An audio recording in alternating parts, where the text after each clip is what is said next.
The air in the cantina was thick with smoke and the smell of burning plasma fuel. Strange alien voices mixed together in dozens of languages that no human would ever understand. Nexus Prime was the kind of place where questions were not asked and answers were not given freely. It was a trading station that existed in the dark spaces between star systems, where beings from across the galaxy came to drink, trade, and forget. Commander Zethkar sat alone at a corner table, his forearms wrapped around a glass of purple liquid that glowed softly in the dim light.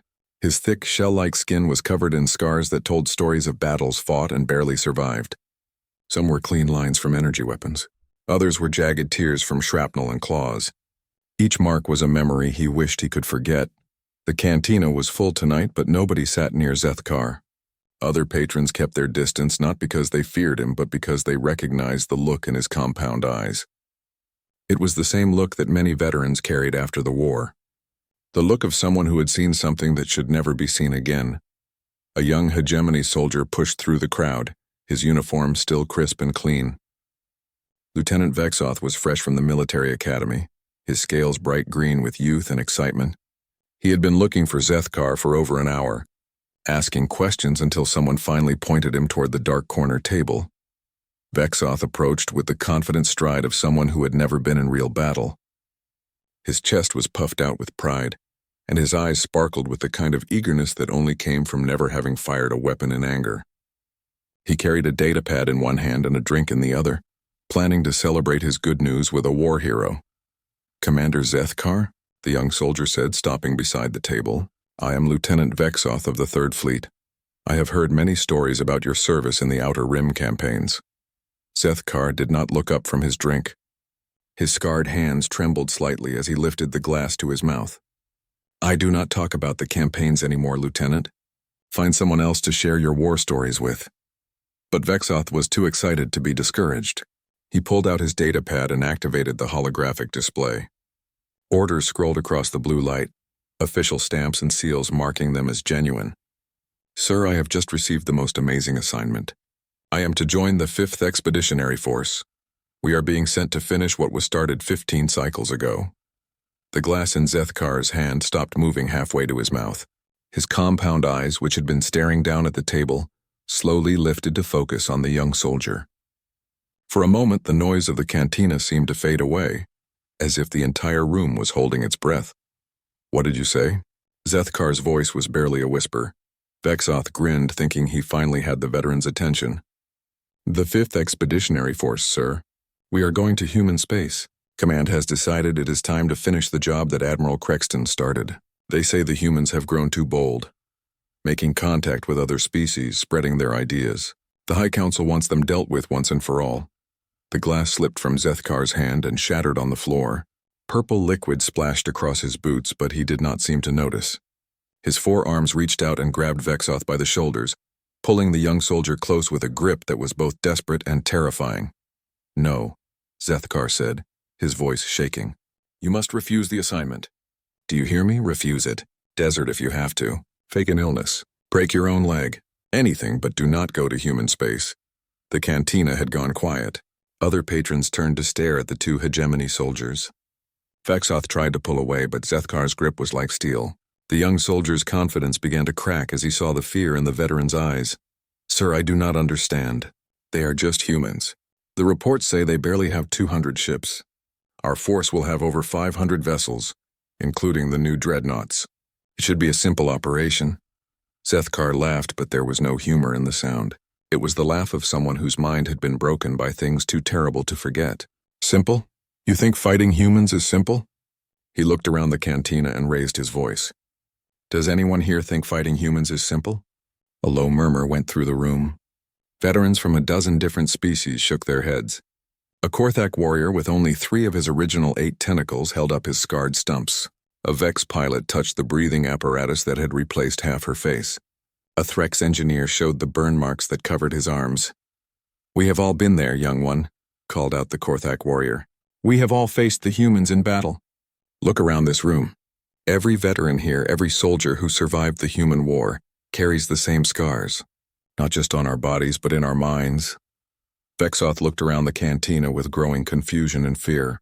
These were not the tired old soldiers he had expected to find drinking away their failures. These were decorated veterans, heroes of the hegemony military, and they were all terrified. But the intelligence reports, Vexoth started to say. Intelligence reports mean nothing when you are facing humans, Zethkar interrupted. Do you know what makes humans different from every other species in the galaxy? They do not fight to win. They fight to make sure you lose everything. They do not care about victory. They care about making the cost so high that you never want to fight again. The veteran's voice grew stronger as he spoke, but his hands continued to shake. I have fought in 37 battles across 6 star systems. I have seen species surrender when their fleets were destroyed. I have seen civilizations negotiate when their planets were threatened. But humans? Humans fight until they are dead, and then their corpses somehow keep fighting. Vexoth tried again to pull away, but Zethkar held him tight. The young soldier's breathing was getting faster as panic began to set in. This was not what he had expected when he came looking for war stories. Please, sir, Vexoth said. Let me go. I need to report to my ship in 3 hours. No, Zethkar said firmly. You need to hear this story. You need to understand what you are walking into. Maybe if you know the truth, you will be smart enough to run away while you still can. The cantina was completely silent now. Even the alien music had stopped playing. Every being in the room was watching the 2 hegemony soldiers, waiting to see what would happen next. Zethkar finally released his grip on Vexoth's shoulders, but he did not lean back. Instead, he stared directly into the young soldier's eyes with an intensity that made the lieutenant want to look away. Sit down, Zethkar said quietly. Let me tell you about the last time the hegemony went to war with humanity. Let me tell you why every veteran in this room would rather die than face them again. Vexoth slowly sank into the chair across from Zethkar. His hands were still shaking from the veteran's grip, and his mind was racing with questions he was not sure he wanted answered. The cantina remained silent, as if every being in the room was waiting to hear a story they already knew but hoped never to hear again. Zethkar stared at his empty glass for a long moment before speaking. When he finally began, his voice was distant, as if he was seeing events from long ago playing out before his eyes. It was 15 cycles ago when the hegemony first discovered the humans, he said. Our long-range scouts had been mapping the outer spiral arms, looking for new worlds to add to our territory. They found a small yellow star with several planets, and one of those planets was covered in blue oceans and green land. The veteran paused to order another drink from a passing server. His hands were steadier now that he was focused on the story, but Vexoth could see the tension in his shoulders. The intelligence reports made it sound so simple, Zethkar continued. The humans had only recently developed faster-than-light travel. Their ships were small and primitive. They used kinetic weapons that fired metal projectiles, and their energy shields were basic compared to our technology. The analysts estimated that a single hegemony battle group could conquer their entire civilization in less than a week. Vexoth leaned forward, trying to understand. But surely the reports were accurate. Our intelligence division is the best in the galaxy. The reports were accurate, Zethkar said with a bitter laugh. That was the problem. We knew exactly what the humans had, but we had no idea what they were capable of. There is a difference between knowing someone's weapons and understanding how they think. The veteran took a long drink from his new glass before continuing. Admiral Crexton was given command of the expedition. 300 ships including 12 dreadnoughts and 4 planetary assault carriers. It was more firepower than most wars require, but the High Council wanted to make sure there were no surprises. Zethkar's compound eyes focused on something far beyond the cantina walls. I was a junior commander then, in charge of a destroyer squadron. We were all excited about the assignment. A quick conquest against a primitive species would mean easy promotion and glory for everyone involved.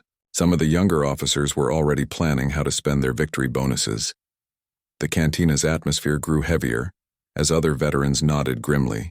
They had all been young once, full of confidence in hegemony superiority. They had all learned better. The human system had 9 planets, Zethkar continued. Their homeworld was the 3rd one from their star, which they called Earth. But they had colonies and mining stations throughout the system. Our battle plan was to destroy their outer defenses first, then move in and bombard their homeworld until they surrendered. Vexoth was taking mental notes, trying to understand where the plan had gone wrong. That sounds like standard conquest doctrine. What happened? We entered their system in perfect formation, Zethkar said. Our ships moved like a single organism, every vessel in its proper place. It was beautiful in a way. The humans detected us immediately, of course. Their warning systems were primitive but functional. The veteran's voice grew quieter as he remembered. The first human ship we encountered was called the Aurora's Edge. It was commanded by someone named Jake Morrison. A single light cruiser, barely 1/10 the size of our smallest destroyer. It came straight at us, broadcasting something in their language. Were they trying to surrender? Vexoth asked hopefully. No, Zethkar said, shaking his head. Our translators later told us they were demanding that we leave their system immediately. One ship facing 300 and they were making demands. The veteran paused to let that sink in. Around the cantina, other patrons were listening intently, even though most of them had heard similar stories before. Admiral Crexton found it amusing. Zethkar continued. He ordered the Aurora's Edge to be disabled, not destroyed. He wanted to capture some humans for study. It seemed like such a reasonable request at the time. Zethkar's voice began to change, becoming tighter with each word. The human ship fired first. Kinetic rounds and basic energy weapons, just like our intelligence had predicted. Our shields absorbed the damage easily. We returned fire with ion cannons set to minimum power, expecting to knock out their engines and weapons.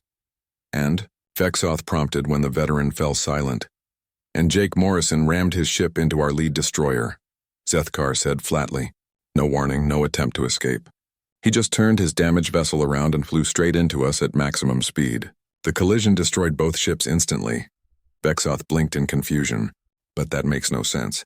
Why would he kill himself and his crew just to destroy one of our ships? That is exactly what every hegemony officer asked, Zethkar replied. We had never encountered anything like it. In every other conquest, when a species realized they were outmatched, they either surrendered or tried to negotiate. But the humans chose death over defeat. The veteran continued his story, his voice growing more strained with each sentence.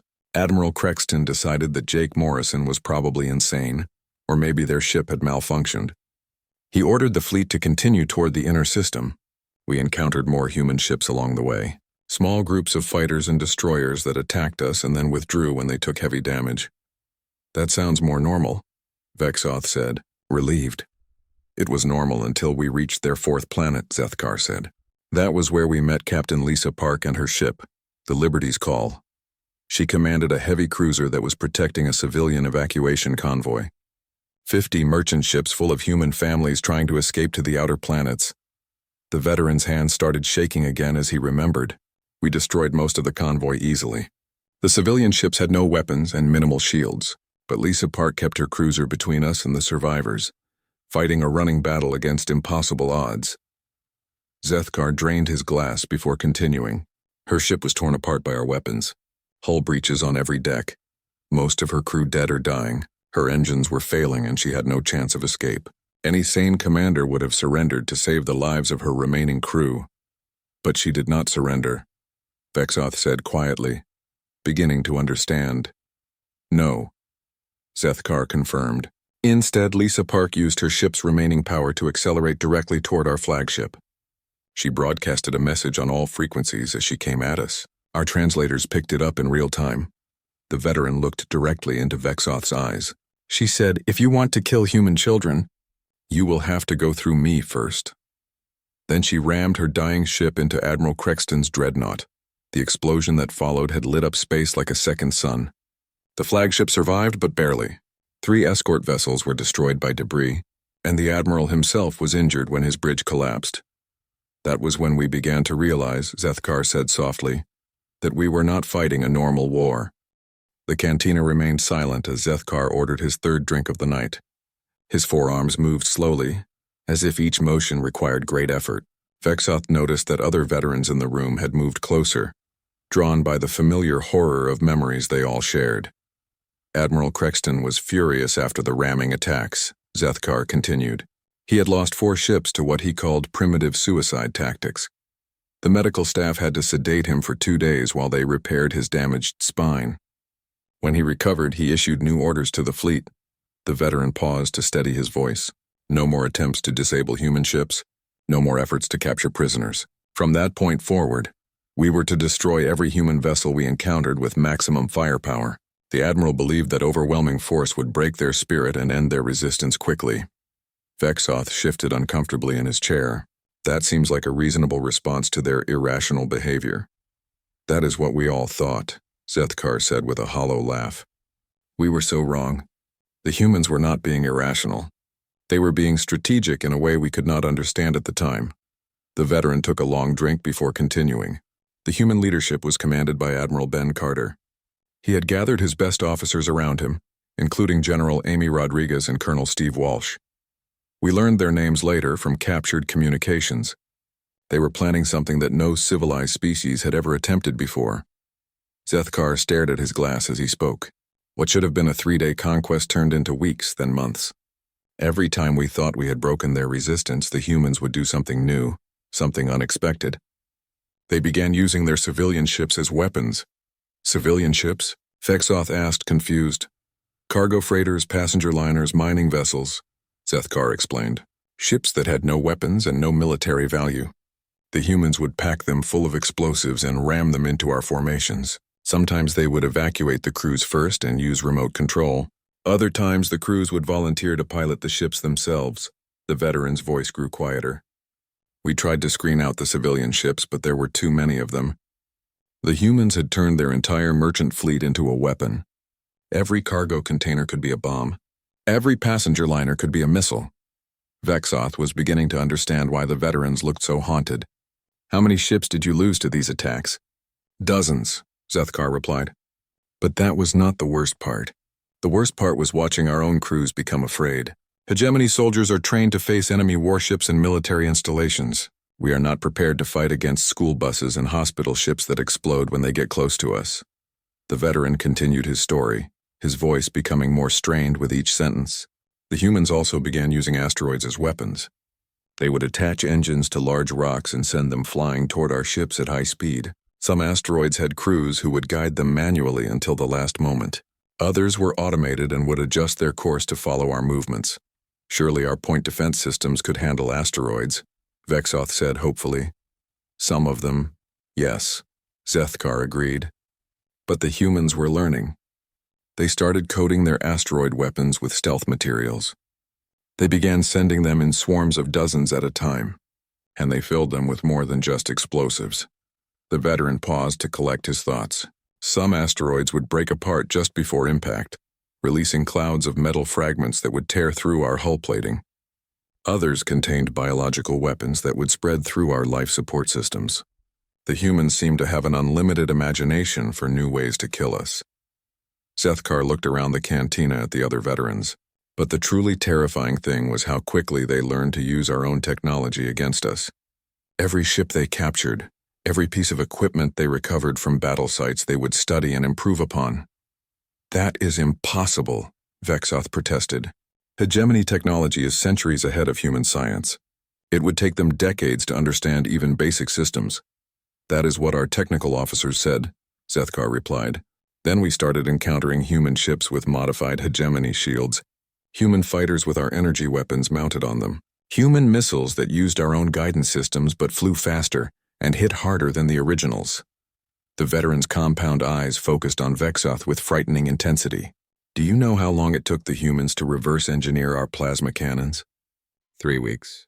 3 weeks from the time they captured their first hegemony destroyer to the time they were mounting improved versions of our weapons on their own ships. How is that possible? Vexoth whispered. Because humans do not think like other species, Zethkar explained. When we encounter new technology, we study it carefully, test it thoroughly, and integrate it slowly into our existing systems. Humans see new technology and immediately ask themselves how they can make it better and deadlier. The veteran continued his story, describing battles that grew more desperate and costly with each engagement. We tried to establish a blockade around their homeworld, but the humans had scattered their industrial capacity throughout the system. They were building new ships in hidden asteroid bases and mobile construction platforms that moved constantly to avoid detection. Zethkar's voice grew even quieter. I remember the Battle of Europa Station, where I first encountered Sergeant Danny Brooks and his ground troops. We had finally managed to board one of their orbital installations, thinking we could capture it and use it as a base of operations. The veteran's hands began shaking again as he remembered. The humans had been fighting for 72 hours straight without rest when we breached their final defensive position. No sleep, no relief shifts, just constant combat against impossible odds. Any sane species would have surrendered long before that point. But not the humans, Vexeth said, no longer asking a question but stating a fact he was beginning to accept.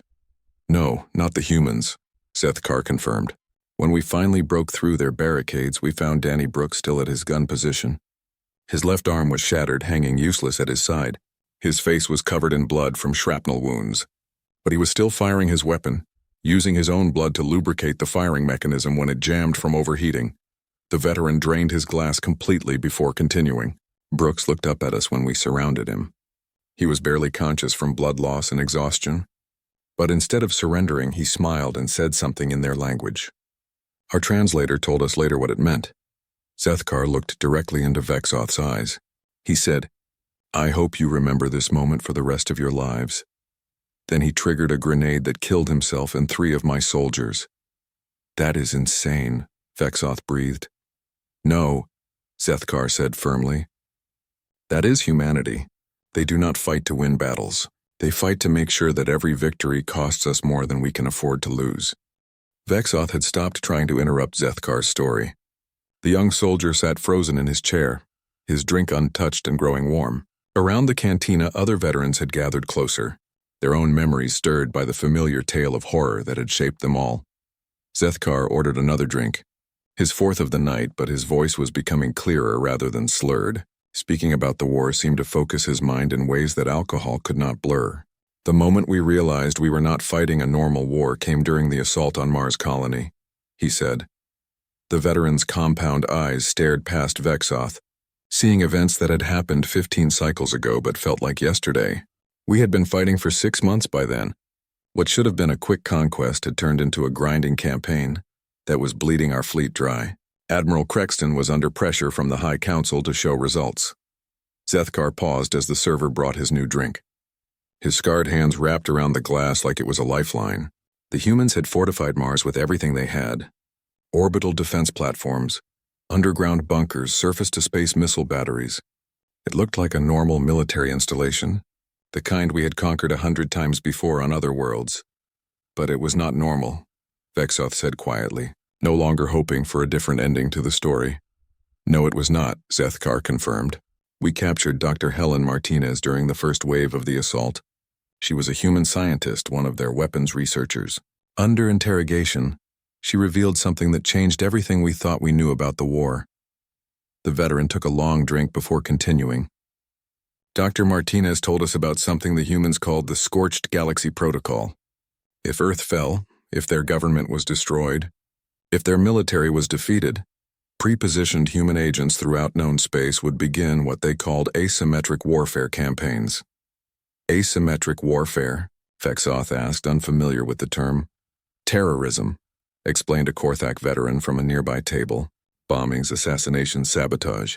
The humans had already scattered sleeper agents across dozens of star systems. If we conquered them, they would make sure we could never enjoy our victory. Sethkar nodded grimly. Dr. Martinez said the protocol could continue for centuries. Human agents would target hegemony civilians, trade routes, and government officials. They had enough hidden weapons and supplies to wage a shadow war for generations. The veteran's voice grew quieter, but that was not the worst part. The worst part was when she started laughing during the interrogation. She told us that the humans were not just fighting for their own freedom. They were fighting for the right of every species in the galaxy to remain free from hegemony rule. What did she mean? Vexoth asked, though he was beginning to suspect the answer. The humans had already made contact with 17 other species that the hegemony had marked for future conquest, Sethkar explained. They were sharing their technology, their tactics, their ideas about resistance. Every day we spent fighting them, more species learned that the hegemony could be fought and beaten. The veteran stared into his drink as he continued. Dr. Martinez told us that humanity had turned their entire civilization into a weapon. Not just their military, but their entire culture. Every human child was taught that death was preferable to slavery. Every human adult was trained in basic combat and sabotage techniques. Their whole species had become a virus that would spread resistance throughout the galaxy. Zethkar looked up at Vexoth with haunted eyes. She said that even if we killed every human in their home system, there were already human colonies in places we had never discovered. Hidden bases that could rebuild their civilization and continue the fight. The humans had made themselves impossible to completely destroy. The cantina had grown completely silent. Even the background music had stopped. Every being in the room was listening to a story they all knew but hoped never to hear again. The final battle came at Luna, their moon. Zethkar continued. Admiral Crexton had decided to make one last push to break human resistance. He gathered every ship we had left, over 200 vessels, for a massive assault on their orbital defenses. The veteran's hands began shaking again as he remembered. Captain Rick Thompson commanded the human defense fleet. Only 43 ships, all of them damaged from previous battles. By every military calculation, they should have been destroyed in minutes. But they were not, Vexoth said, no longer surprised by the pattern. No, they were not, Zethkar agreed.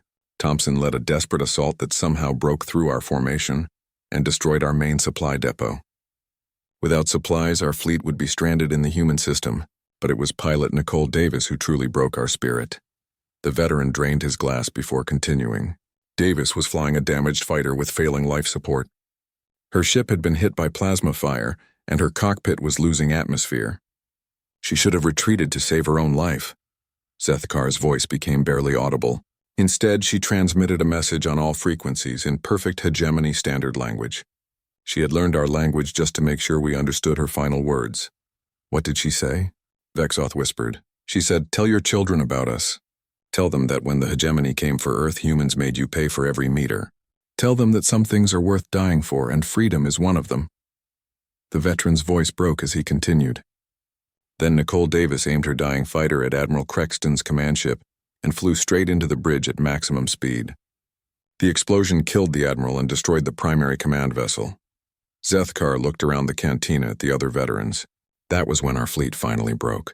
Not because we had lost too many ships, but because we realized we were fighting an enemy that would never stop, never surrender, never accept defeat. Every human we killed made the survivors fight harder. Every victory we achieved cost us more than any defeat. The veteran turned back to Vexoth. The surviving fleet commanders met in emergency session. They had to decide whether to continue the assault or withdraw. The vote was unanimous. Withdrawal, Vexoth said quietly. Complete withdrawal, Zethkar confirmed. But before we left, General Frank Hudson transmitted one final message to our fleet. He spoke for all the human survivors, all the colonies that were still fighting, all the species they had inspired. The veteran looked directly into Vexoth's eyes. He said, "You are welcome to try again any time. We will be here." The cantina remained in complete silence as Zethkar finished his fourth drink. His scarred hands were no longer shaking, but his compound eyes carried the weight of memories that would never fade. Vexoth sat across from him, no longer the excited young soldier who had arrived hours earlier. The lieutenant's face had gone pale, and his untouched drink sat forgotten on the table. After Admiral Crexton was killed, command fell to Admiral Vorthon, Zethkar continued. She was a veteran of 12 conquest campaigns, one of the most experienced fleet commanders in hegemony history. The High Council trusted her to finish what Crexton had started. The veteran paused to order his fifth drink, but when it arrived, he did not touch it immediately. Instead, he stared at the liquid as if it contained answers to questions he was afraid to ask. Admiral Vorthon called a meeting of all surviving ship commanders, Zethkar said. I was there representing my destroyer squadron, what was left of it anyway. We had started the campaign with 12 ships. Only 3 remained operational. Vexoth tried to speak but found his voice had abandoned him. He cleared his throat and tried again. What did the Admiral decide? She showed us the casualty reports first, Zethkar replied.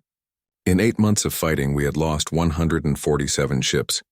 Over 60,000 hegemony personnel were dead, missing, or permanently disabled. We had managed to destroy perhaps 50 human vessels and occupy 3 minor outposts. The veteran's voice grew bitter. The humans had turned the mathematics of war upside down. Normally, an attacking force needs a 3-to-1 advantage to guarantee victory. Against the humans, we would have needed a 30-to-1 advantage, and even then, victory would have cost us more than any conquest was worth. Zethkar finally took a sip of his new drink before continuing. Admiral Vorthon presented 3 options to the assembled commanders. First, we could request massive reinforcements from the core worlds and continue the assault. Second, we could establish a permanent blockade around the human system and starve them into submission. Third, we could withdraw completely and recommend that human space be declared off-limits to future expansion. Which option did the commanders choose? Vexoth asked, though he already suspected the answer. The vote was unanimous for complete withdrawal, Zethkar said. Not a single commander voted to continue the fight. We had all seen too much, lost too many ships and crew members. The humans had broken something in our minds that could never be repaired. The veteran looked around the cantina at the other veterans, who nodded grimly in agreement. But Admiral Vorthon made us vote on one more question. Should human space be marked as a restricted zone, forbidden to all hegemony forces, or should it be classified as a death zone, never to be approached by any hegemony vessel for any reason? Death zone, Vexoth whispered. Death zone, Zethkar confirmed. The vote was unanimous again. We recommended that the High Council declare human space permanently off-limits to all hegemony expansion, trade, or contact. Some of us wanted to build warning beacons around their territory, but even that was considered too dangerous. The veteran's voice grew quieter as he continued. Before we left their system, General Frank Hudson transmitted one final message to our fleet. The humans who survived were gathering on their remaining orbital stations and colony ships. Thousands of them, maybe tens of thousands, all looking up at our departing ships. Zethkar paused to steady his voice. Hudson spoke for all of them when he said, "You are welcome to try again any time. We will be here." But it was not a threat. It was a promise. The humans were telling us that they would always choose death over slavery, always choose resistance over surrender. What happened when the fleet returned home? Vexoth asked. The High Council was furious at first, Zethkar replied. They accused us of cowardice, of exaggerating human capabilities. Some council members wanted to send a second expedition, twice as large as the first. They said that hegemony pride demanded another attempt. The veteran smiled grimly. That was when we presented our evidence. Battle recordings, intercepted communications, testimony from every surviving officer. We showed them footage of human civilians ramming cargo ships into our dreadnoughts. We played recordings of human children singing war songs while their cities burned. Zethkar's compound eyes focused on Vexoth with frightening intensity. Do you know what convinced the High Council to accept our recommendation? It was not the casualty reports or the tactical analyses. It was a simple question that Admiral Vorthon asked them. What question? Vexoth whispered. She asked, what do you think will happen to hegemony space if we teach every species in the galaxy that resistance is possible? Zethkar explained. The humans had already made contact with 17 other species that we planned to conquer. They were sharing their technology, their tactics, their ideas about freedom. The veteran continued his story, his voice growing stronger with each word. The council realized that fighting the humans was not just about conquering one species. It was about preserving the entire hegemony system of expansion and control. If other species learned that the hegemony could be fought and beaten, our entire civilization could collapse. Zethkar reached into his uniform and pulled out a datapad. The device was old and worn, carried for 15 cycles as a reminder of lessons learned too late.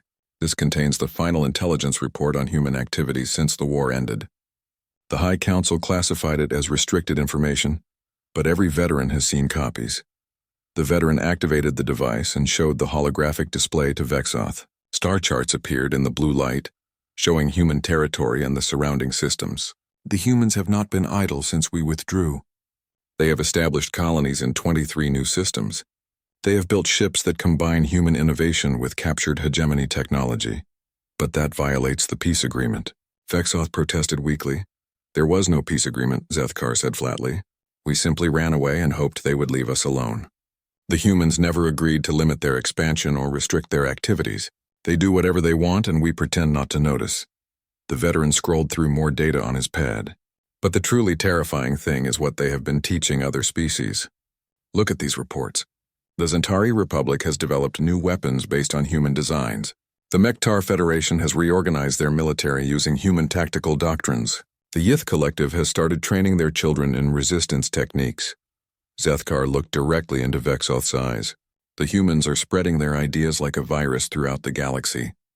Every species they contact becomes a little more dangerous, a little more willing to fight for their freedom. The galaxy is becoming infected with human concepts of resistance and Independence, but surely our new ships and weapons, Vexoth began. Our new ships and weapons were designed to fight the humans we encountered 15 cycles ago, Zethkar interrupted. But the humans have been learning and improving too. Intelligence reports suggest that their current military capabilities are far beyond what we faced during the war. The veteran deactivated his data pad and put it away. If we fight them again, it will not just be humanity we face.